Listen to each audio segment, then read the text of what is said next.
Hey everyone, in this video I wanted to share with you a classic style. In a video before I made these three trending styles, but I want to show you that classic styles also work. So I'm going to go to Etsy, I'm going to show you on ProfitTree that styles like these, even though they're not trending different styles, these are the styles that have worked years and years ago and still work today. So I'm going to show you how those work, and what's even better, I'm going to go into Kittl and show you everything you need to make styles like these so that you can get sales on Etsy, Amazon, or wherever you're selling. So let's get to Etsy first and I'll show you what these styles look like. All right, so here I am on Etsy. The first thing I'm going to do is search for a graphic tee or graphic t-shirt. I can do that right there. Just type in graphic t-shirt, hit enter. All right, yours may look a little different because it curates what you've been looking at. You can do this in incognito too if you don't want these things to change. But as you can see, I have Etsy Radar enabled here. This is from ProfitTree, and that's what gives me these right here. So you can see how much total revenue they're selling, monthly revenue, and so on. Let me look for a classic style. Now, all of these styles are great, but I want to show you one that doesn't age, like this one right here. So you'll notice this one's making sales. It has an arched text, that's what we're looking for, and then one graphic in the middle and one or two lines underneath. That's the classic t-shirt style. You'll see it everywhere now that I pointed it out. In fact, it's right here too. America 77 C6. It has two on the sides, but basically a graphic in the middle here and two lines of text, right? Now, this one isn't selling, but I'm sure it's gonna get some sales as we get closer to 4th of July. But one way to do this is we can do best seller. So I'm gonna do show filters. I'm gonna go to Etsy's best star seller, and instead of star, we'll go here to best seller. Boom. Just wanna scroll down now. Now we're looking at the best sellers of graphic t-shirts on Etsy. On physical items, and let's see what we can see if we can find any more of these. They're not everywhere, so that's why it's kind of hard to like see it. I mean, when you see it, but to search for it, it's going to be hard to do. This one kind of does it.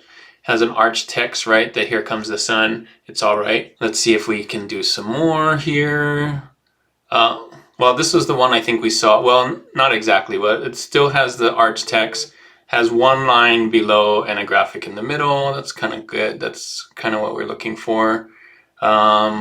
This one is perfect. Okay, so look at this limoncello arched at the top. We have another text arch there. It doesn't have to be there, but it's nice in there. We got the graphic and then two lines on the bottom. So how much is this selling? 2K. And it's making lots of sales, 24 sales already this month, right? As we get to summer. So I want to show you some things. First of all, there's this badge here that I really like from ProfitTree. It tells you that how many people viewed this in the last 24 hours, 10 plus, that's pretty good. We can also go to Etsy Radar and we can see all those badges here and see some of those same things. This is the same thing that's on this page, but just without all the clutter, right? It's in a table form, which is really cool. And ProfitTree added this new thing.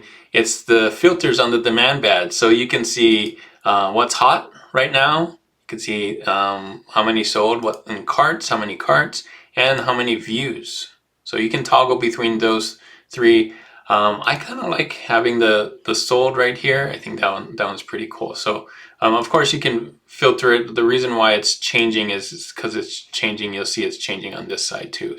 So you can see what's going on right here on this side. And then these are just the same shirts that we're seeing on the page that we're on. So this one right here where it's the arch text and the raccoon, you can see over 100. Wow. And look how much total revenue that one got already, and it's crazy. So there you go. These definitely sell, these styles sell. By the way, if you want to use ProfitTree and this Etsy Radar, you can get it now for a one-time deal of $67. It hasn't changed for a long, long time. It's such a great deal. It's only a one-time fee, no monthly subscriptions, and you get all this data so you can see what if these things are selling, how well they're selling, and kind of use this as inspiration like we're doing today for the design styles. In this case, the arch text and the graphic in the middle and the two lines on the bottom. Of course, you're going to want to use like the right kind of graphics and things like that. So I'll show you how to do that. But in this case, this one's lemons, the other one was raccoons, the other one was, yeah, with a funny saying. And let's see, the other one was Here Come the Sun. So you still need to have the right kind of graphic and the right tone and stuff. But if you ever wanted to know how to like lay it out, that's a really easy layout that you can do in Kittl. So let's go into Kittl. I'll show you how to make the arch text. I'm going to show you what fonts to use and what kind of graphics to use. And I'm going to actually make one in there so you can see how it all comes together. All right, so here we are in Kittl. I wanted to show you some other ones that I found, as well as the badges here. You can see this one's selling as well. You can see a very different art style, or at least the layout's the same, but the fonts and the colors and the art style is different. It works with anything, right? So this one kind of has a different art style here, different fonts, but you can see arch text, 2 lines on the bottom, graphic in the middle, arch text, graphic in the middle, 2 lines. This one's getting lots of sales, as you can imagine, 250th anniversary, but great graphics. Now the thing with this is you're gonna have to have a graphic that kind of pulls people in. You can't just put any graphic in here, and you would want it to kind of fill that space. So having just a little graphic or a simple graphic isn't going to work. Choosing the right graphic in this case, because it's the only graphic, is going to be very, very important. And I'm going to show you later on some of the graphics that I think will work, and then you can kind of see in here the kinds of graphics that work, right? This one's watercolor. This one has some boots and some hearts here, so very not detailed, but kind of draws you in. So it doesn't have to be super detailed, it has to have some detail. It can't be super simple. You can see right here, this one's a pirate ship with things on here. Another 4th of July one, arch text, 2 lines, right? It doesn't have to be the same font on the 2 lines. Arch text, another lemon one, just showing you that it can be different fonts and it still works, same layout. Next thing I want to show you is how to do this arch text in Kittl. There's 3 ways actually. So first one is text on a circle. You can see there's this big circle. If I back up, that's how big the circle is, and that's this right here, transformation circle. You just pick circle. I'll show you how to do that. Let's pick this one. All you do is hit transformation, add transformation, boom, and hit circle. There you go, it's that easy. Now, if you want it smaller on the circle, you can see if, well, let me show you what I mean. So if I made the font bigger, instead of 300, I made it 500, you can see it really turns a lot more on the circle. And maybe that's not what you want. Maybe you just want it to turn a little bit and you want it, you know, let's do 200. And you can see this one's not the arc isn't as big, right? It's not turning at the edges all the way down because it's at the top of the circle. So that's one way you can do it. You can make it smaller and then just make it as big as you want here. It will keep the same arch on it. So the bigger the circle, the less of the arch. The smaller the circle, the bigger your arch. So if your circle was this big and it was 500, you can see now it's starting to bend a lot more. So you may not want to bend it that much. You'll notice a lot of these aren't bending that much, except maybe this one. This one is, it's breaking the rule, but it still works. So depending on what your, the reason why this one works is because this is a tall graphic. So of course it has to bend a little bit more around the graphic, but usually the graphic is bigger so you don't bend it around as much. So depending on your graphic, you know, you can do that. So that's text on a circle right here. The next one is text on an arch. So I'm going to do the same thing here again. Transformation, click it and hit arch right there. In fact, I'm going to move myself to this side so you can see what's going on. So arch right here, and you can see I can change the arch. So I can go down or up, 100% or down like that.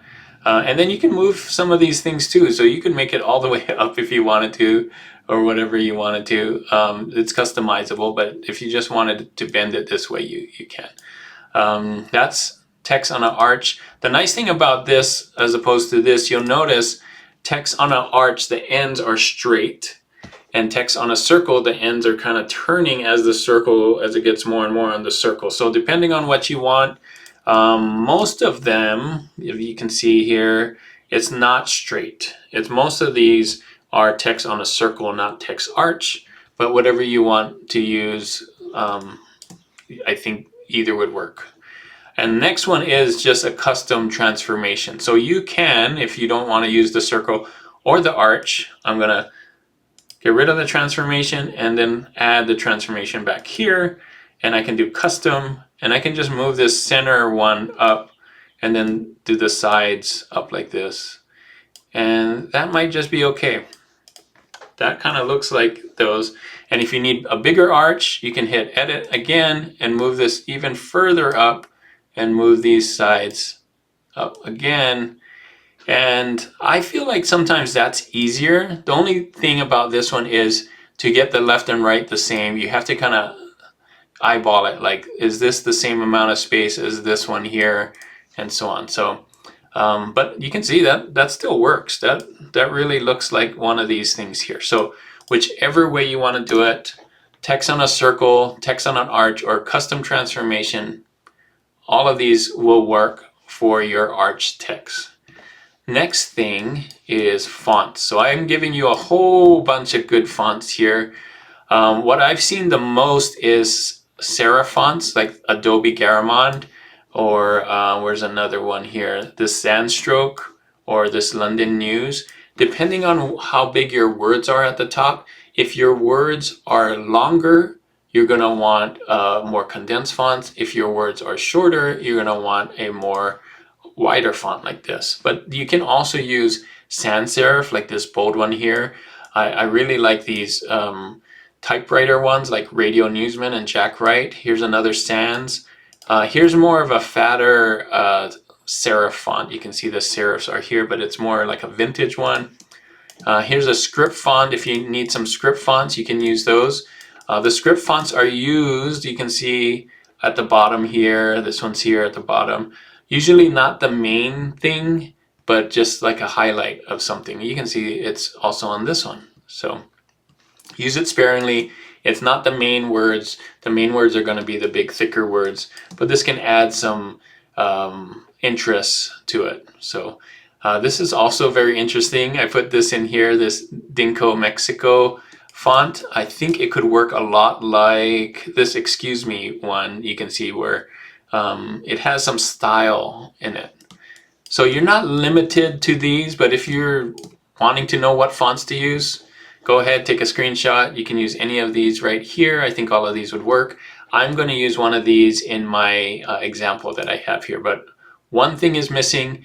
Now that we know the arch, what fonts to use, we also needed graphics. So last one here are some vintage graphics. So any one of these will work, but these are the kinds of things that I'm looking for when creating a design. So I think for the most part, you may want some color. You don't always have to have some color. So I put this color one first, this one right here.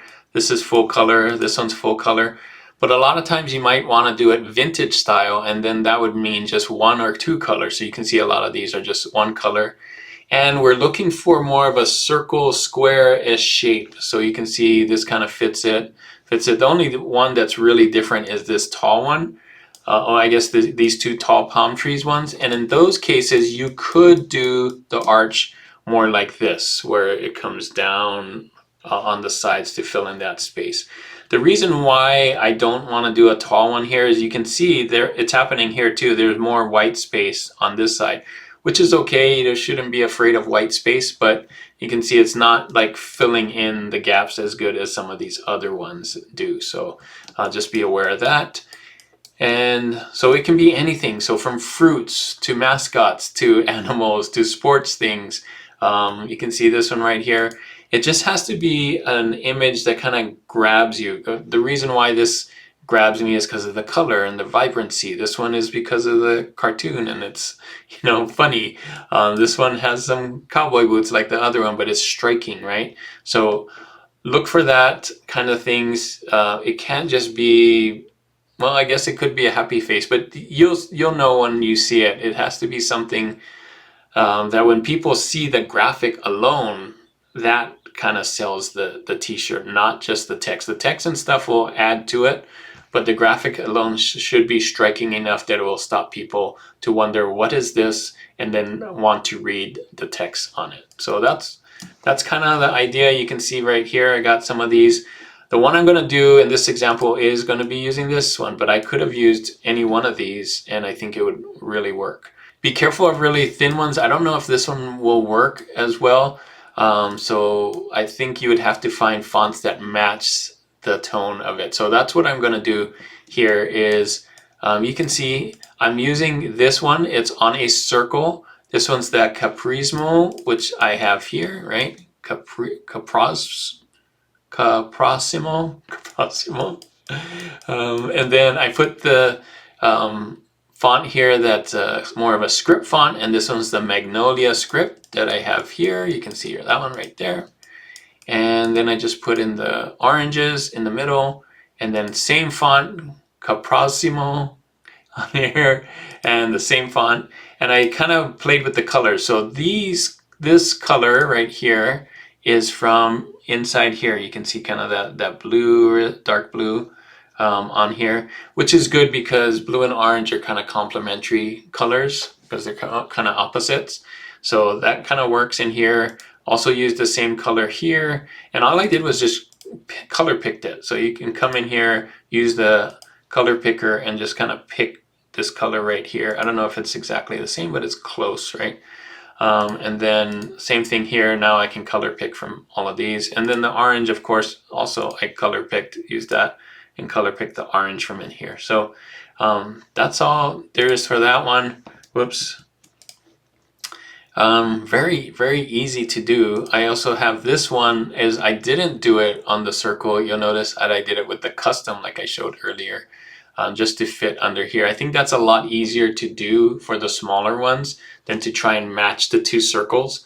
So one I did in the circle, and then the second one I tried to match the edges right here. So how it's going up and down just by, like, if I edit this again, I can do this and change these things right here and edit it.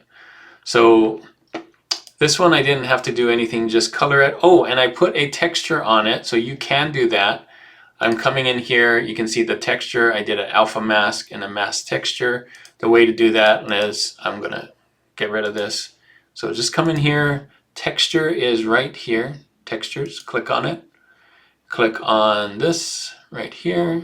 I clicked on that one. You can see the texture, but it's in color burn, so I need to come in down here and go to alpha mask and go to mask texture, and there you go. The texture's on it. It goes right through. So that's how easy it is to do it. Now I could switch out the graphic. So let me come in here, take that out, put in this guy, and you know, I may want to change the colors on this one because this one doesn't have the blue that's in here. So I would come in here, change the color maybe to that instead. And I probably would change the text too, because now it's more about, like, maybe this is more of a sports thing. And in this case, because I have some side stuff, I could probably get away with doing something like since, and move it, make it smaller. You know, like I could, like we saw in some of the examples,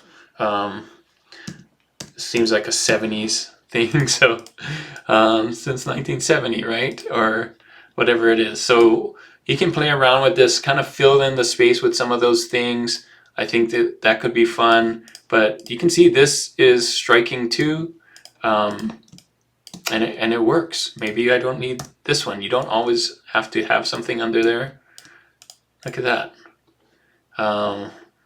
What if we did oranges and then make oranges bigger, right?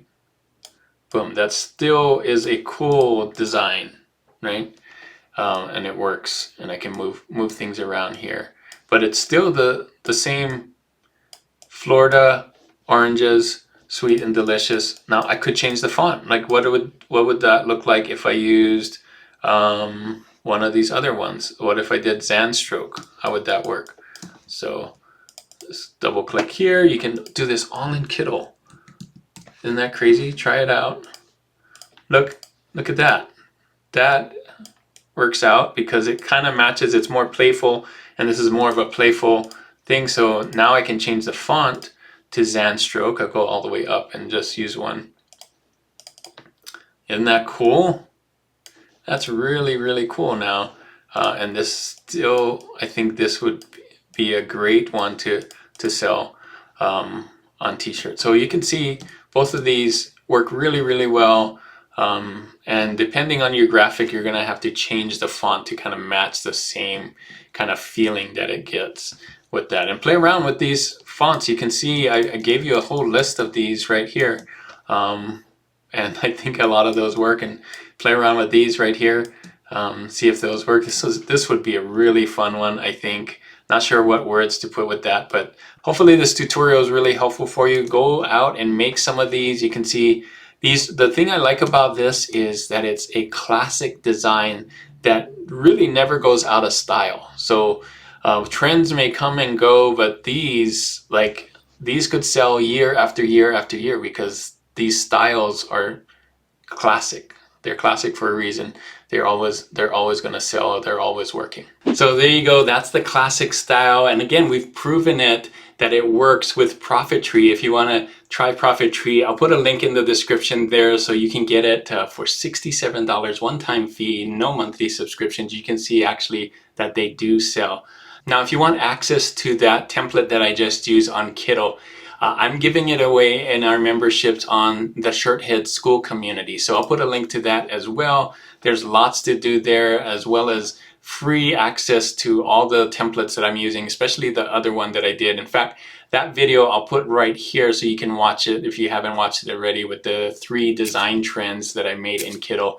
There's access to that as well. So I'll put a link to Shirtheads in there. Thanks again for watching, and as always, keep creating and keep learning. I'll see you on the next one. Bye.